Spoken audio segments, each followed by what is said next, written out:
خاص طور پہ دوسرے حضرات تو اپنی جو ہے نالج کے حساب سے یا پھر ان کے معلومات کے حساب سے واقف نہیں ہوں گے، لیکن خود اہل سنت جماعت کے حضرات اس بات سے واقف نہیں ہیں کہ پیران پیر حضرت غوث اعظم نستعلیق رضی اللہ تعالیٰ عنہ رحمۃ اللہ علیہ کے کارنامے کیا ہے، آپ کا مقام کیا ہے، آپ کی علمی قابلیت کیا ہے، آپ کا اسلام کے لیے کیا کنٹریبیوشن رہا، یہ خود جو ہے ہمارے حضرات کو بہت کم واقف ہے.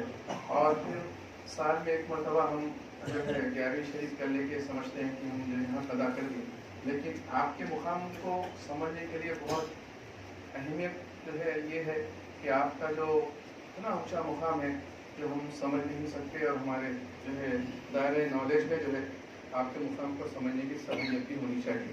اس پس منظر میں مولانا محترم سے میں ادب گزارش کروں گا کہ اس عنوان پر ہمیں مخاطب کرنے کی سعادت حاصل ہے.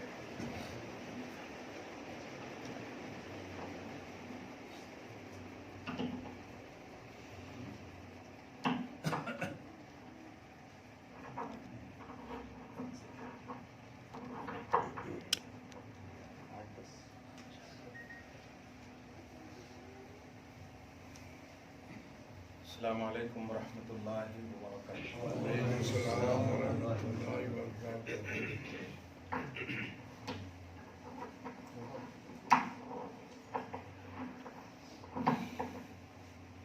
نحمده ونصلي ونسلم على حبيبه الكريم الأمين العزيز الرؤوف الرحيم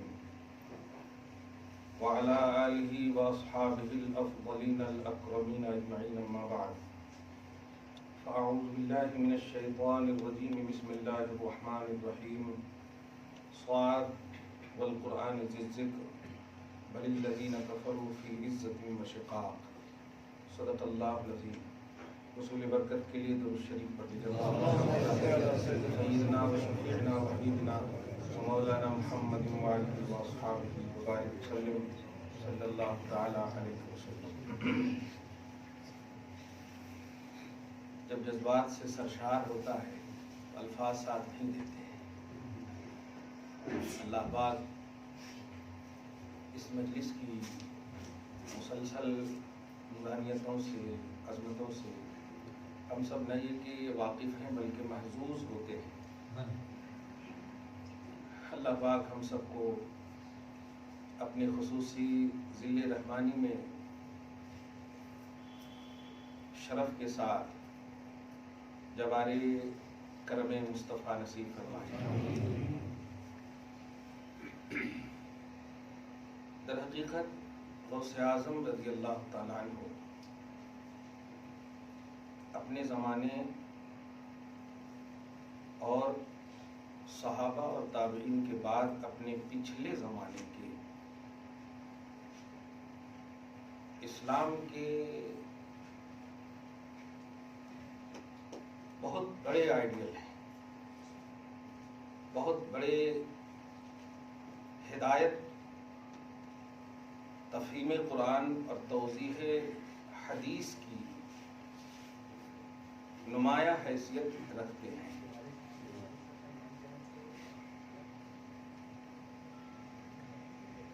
میں محدود مطالعہ کے اعتبار سے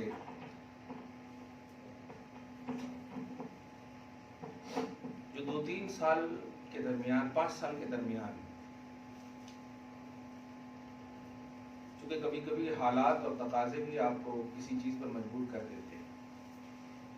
حیدرآباد نے مجھے ایک چیز سکھایا ہے، دکن نے مجھے ایک چیز سکھایا ہے، مطالعہ کرو، تب دنیا میں بھی عزت ملے گی، دین میں بھی عزت ملے گی. نہیں مطالعہ کریں گے دنیا تو پا سکتے ہیں، دین میں عزت نہیں مل سکتی. اللہ سبحانہ ہو آپ کو ہم سب کو شاد رکھے، سلامت رکھے.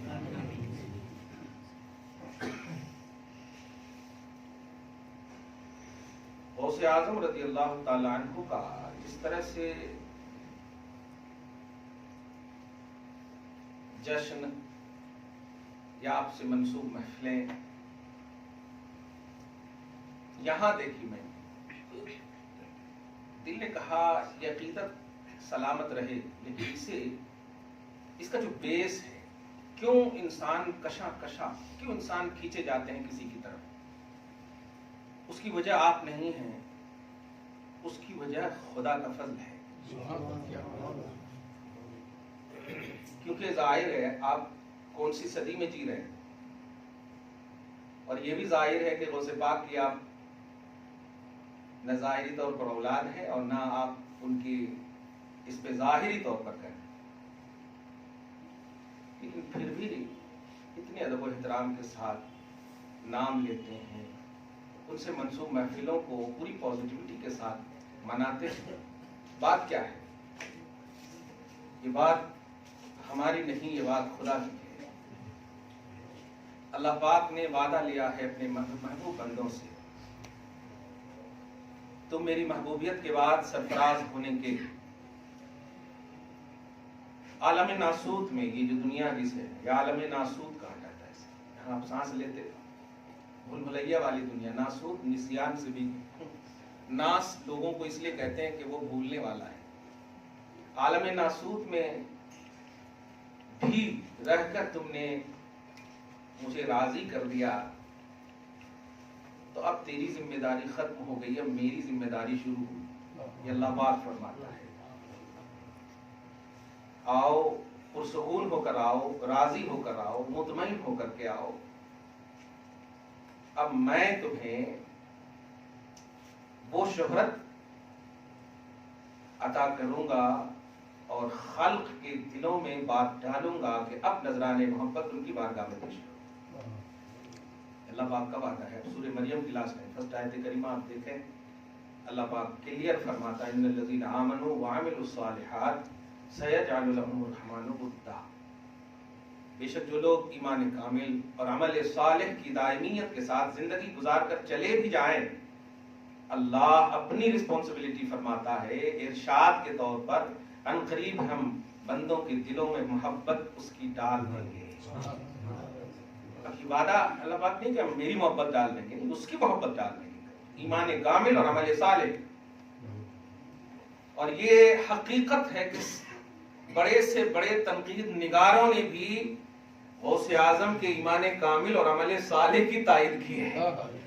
بڑے سے بڑے، ان میں سے سر فہرست ابن کثیر جیسا نقاد، ان کی کتاب البدایہ والنہایہ میں دیکھیں گے تو کہتے ہیں کہ وہ تو ورع کی منزل پر فائز تھے. ورع کہتے ہیں تقوی سے بھی جو اعلیٰ منزل ہو، تقوی سے بھی جو اعلیٰ منزل ہو اس پر فائز تھے. کون؟ عبد القادر جیلانی. اب جب ایمان کامل اور عمل صالح ہم تو الحمدللہ مانتے ہیں، ہو سکتا تھوڑی دیر کے لیے ہمیں عقیدت کا نام دے کر کے چھوڑ سکتے ہو، لیکن غیر تو عقیدت کی بنیاد پر نہیں، حقیقت کی بنیاد پر تائید کرتے ہیں. تو غوث اعظم اس آیت کے مصداق ہیں، اور ہم جو ہم جو کھینچے جا رہے ہیں ان کی بارگاہ میں، یہ وعدہ الہی کا اللہ پاک نے ہمیں اس میں سلیکشن فرمایا ہے، انتخاب فرمایا ہے.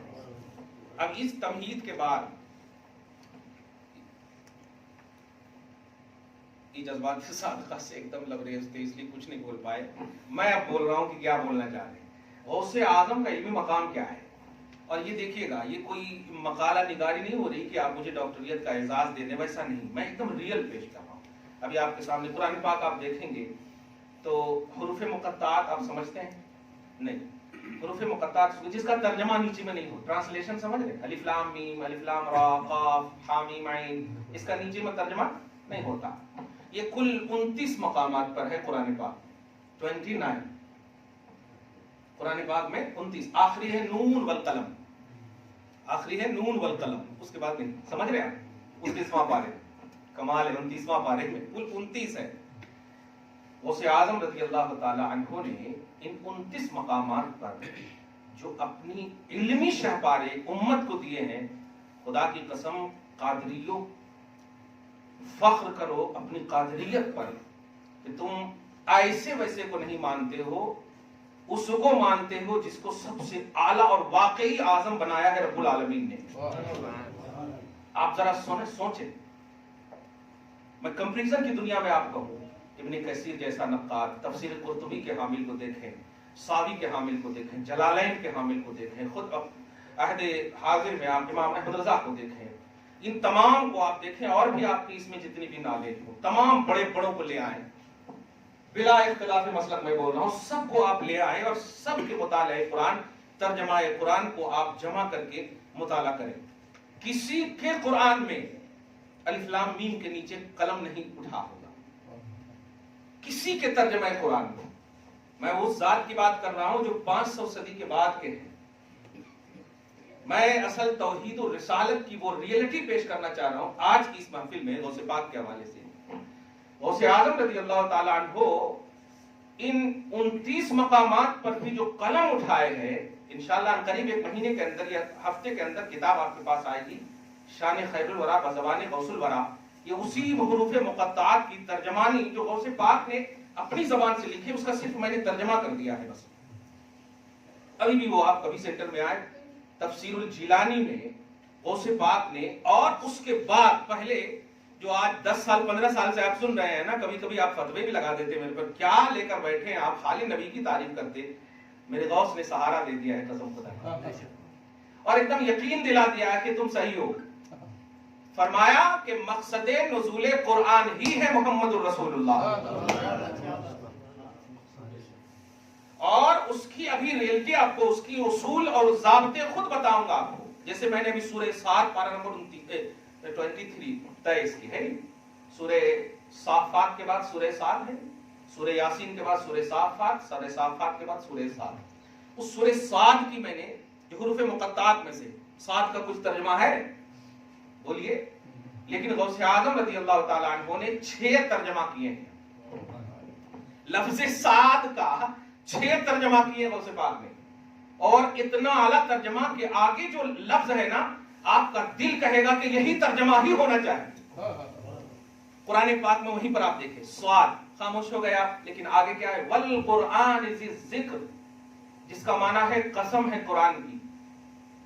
والقرآن کا معنی قسم ہے قرآن کی، واو معنی قسم، والقرآن قسم ہے قرآن کی جو ذکر والا ہے، ذی ذکر جو نصیحت والا ہے، جو یاد کیے جانے والا ہے ہمیشہ، تو قسم ہے قرآن کی۔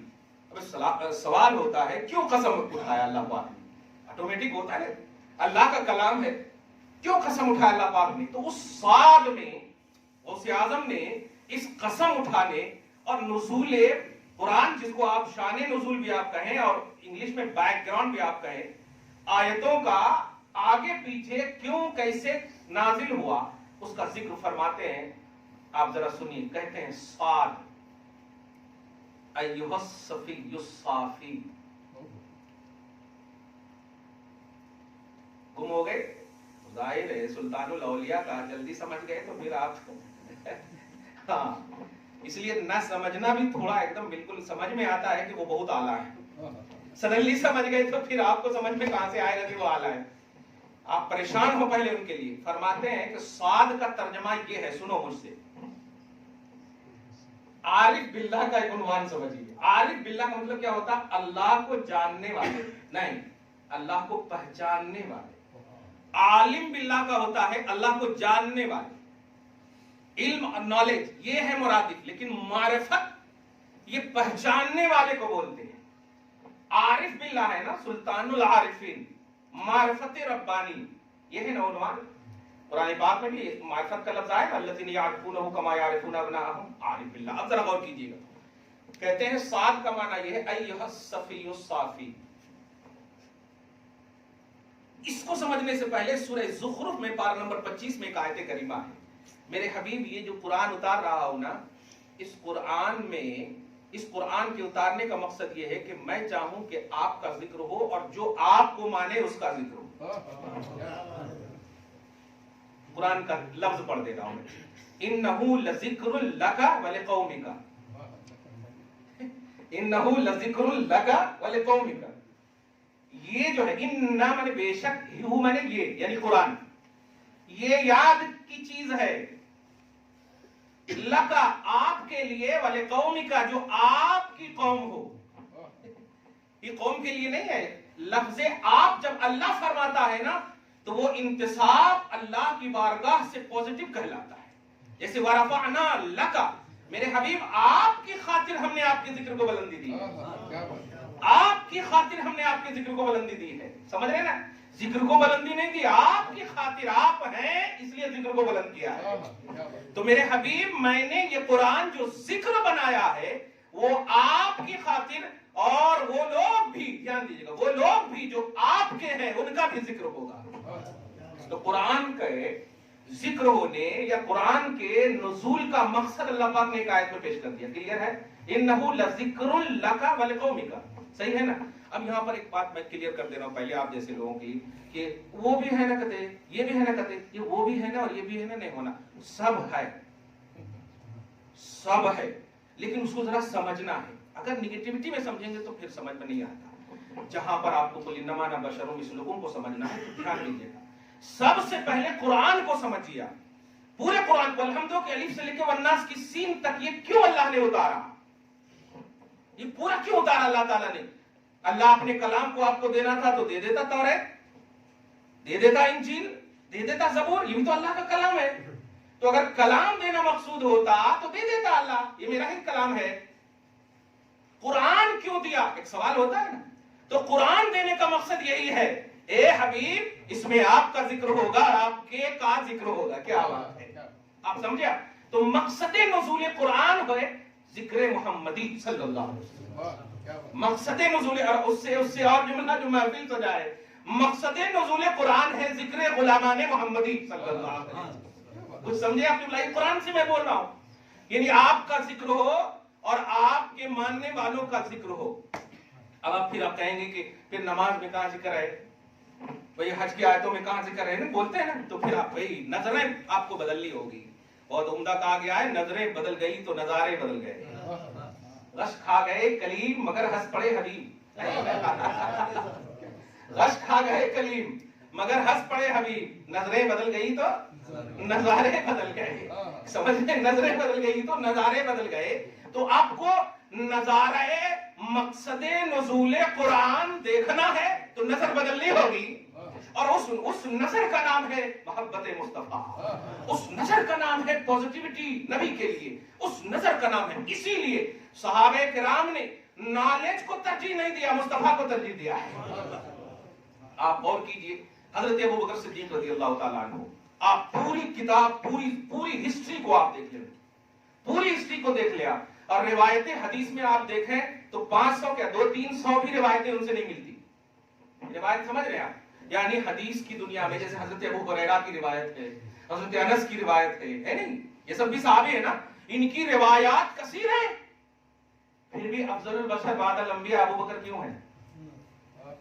یہ ہے انہ لذکر لک ولقومک، آپ کی قوم کے علماء یا آپ کی قوم کے پڑھے لکھے نہیں، جو آپ کے ہیں ان کا ذکر ہوگا۔ کیا بات؟ اس لفظ آپ پر غور کریں، جو آپ کے ہیں، ارے وہ کہیں کا بھی ہو، وہ خواجہ رتن ہندی ہو، مگر ذکر ہوگا قرآن میں۔ سبحان اللہ، دیکھ رہے ہیں آپ، ذکر ہوگا قرآن میں۔ وہ قرن کا اویس ہو، ذکر ہوگا قرآن میں۔ کیا بات! آپ کے اور آپ کے ماننے والے جو آپ کے متبعین ہیں، آپ کے جو غلام ہیں، یہ جب لفظ سمجھ گیا تو آپ کہیں پر بھی آتے رہے، قرآن میں ہے نہ کہتے، قرآن میں ہے نہ کہتے۔ سب سے آسان نوجوانوں کو ایک نسخہ دے رہا ہوں، قرآن میں نماز تو ہے، رکعت نہیں ہے، اس لیے اب آپ تو تم قرآن کو بولو رہو، کیونکہ نماز سب سے بڑی چیز ہے نا، کہتے ہیں نا آپ، ارے رفع یدین تو ہم بعد میں کریں گے نا، پہلے قرآن کی جو حیثیت ہے، فرض کہتے، واجب کہتے، سنتا کہتے، یہ تو آئی نہیں قرآن میں، سمجھ رہے نا؟ یہ ہے اقیم الصلاۃ، نماز قائم کرو، ابھی کہتے کرنا بتاؤ، قرآن میں ہے نہیں، تو آپ کیا کہیں گے؟ انکمپلیٹ قرآن ہے؟ نہیں، مقصد نزول قرآن نماز نہیں، مصطفیٰ ہے۔ یہ جملے پہ غور کیجیے، اور تعداد رکعت آئے تو مصطفیٰ کی بارگاہ میں، اور اسی لیے ان کو مقصد بنایا گیا ہے۔ قرآن کا مقصد مصطفیٰ کا ذکر ہے، قرآن کا مقصد رسول پاک صلی اللہ علیہ وسلم کے ماننے والوں کا ذکر ہے۔ دھیان دیجیے گا، اب میں ان لوگوں سے کہنا چاہتا ہوں جو حدیث کو اپنا مقصد بنا لیے ہیں، ذرا ذہن میں رکھیں، جب قرآن جو سب سے اعلیٰ کتاب ہے، قدیم کتاب ہے، اس کا مقصد ہے ذکر محمدی۔ قدیم کتاب، قدیم بولے تو نہ مٹنے والی کتاب، نہ مٹنے والی کتاب، ختم نہ ہونے والی کتاب، اس کتاب کو کلام کہتے ہیں۔ اس کے علاوہ مخلوق کی ہر بات مٹنے والی، کیونکہ مخلوق ہی کو حادث بولتے، مخلوق حادث ہے تو ان کی بات بھی حادث ہوگی، مٹنے والی ہوگی۔ تو جو قرآن نہ مٹنے والی اللہ کی کتاب ہے،